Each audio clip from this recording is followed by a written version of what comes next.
Hi, I'm Tim Sheriff, and in today's session I'm going to show you how to use the Swanstrom Link-Forming Plier to make a marble pendant. It's a fun little project and people just love getting those as a gift.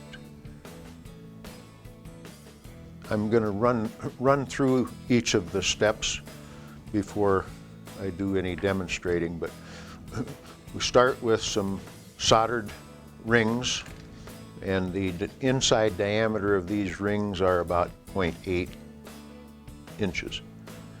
So start by hard soldering 4 rings. Then the next step is to put them in the link forming plier and stretch the links into this long oval shape.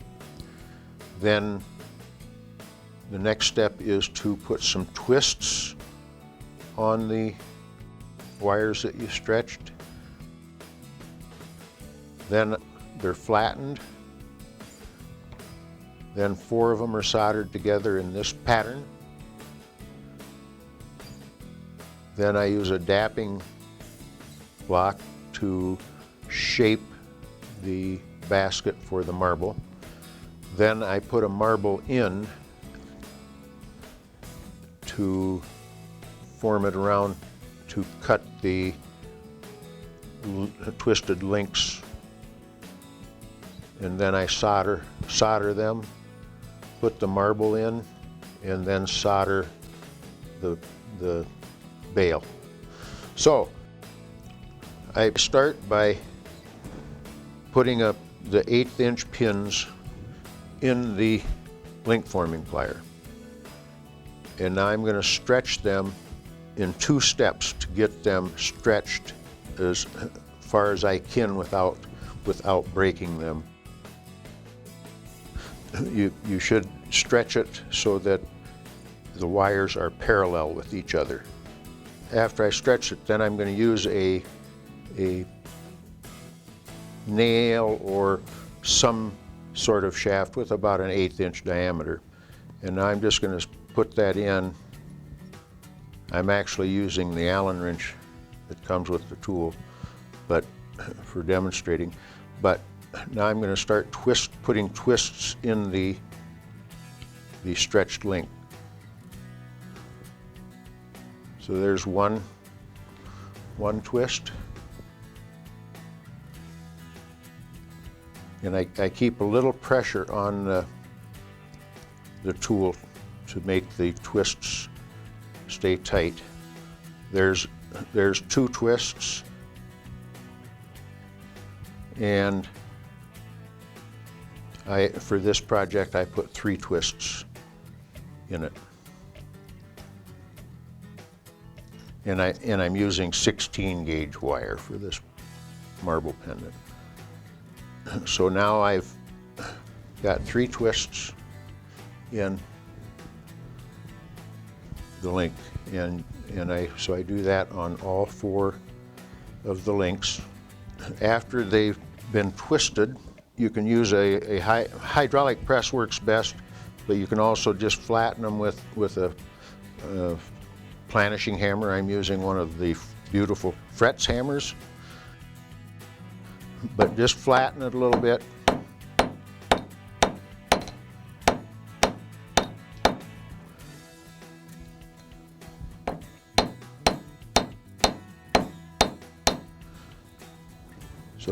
So then after I've flattened all 4 of them, I will touch them up with a file just to make sure they're flat.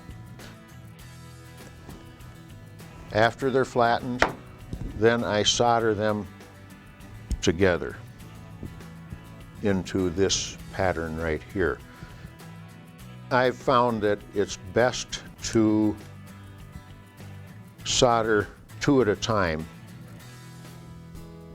at a right angle, and then I'll take the 2 that I've soldered and solder them into the cross shape here. And after I've soldered it, I will touch it up with a file or a hammer and flatten it a little bit, but just touch it up. I basically bring it to an almost finished surface. I actually polish it, sand it and polish it and stuff at this step. Then the next step is to use a dapping block to form the basket for the marble. So I'll just use I'm using about 5/8 diameter marbles on this project. So then I'll just dap it in a dapping block.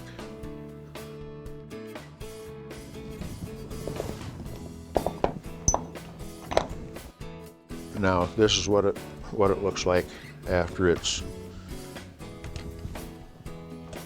dapped.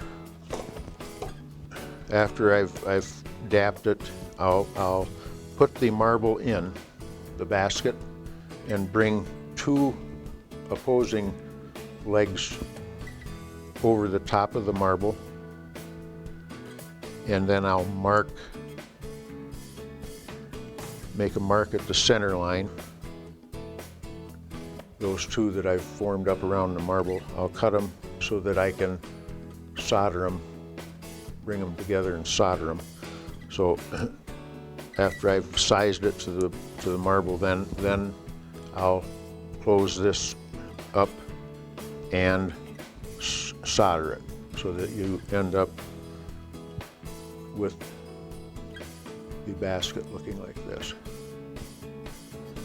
And now I'll bend one of the legs down, open just a little bit so I can insert the marble. Now I've put the marble in, and now I'm just going to bring the other 2 legs up like that to form my bale. Then what I do is stick a mandrel in the top and then use a pair of either round nose or needle nose pliers, and I'll come in and just squeeze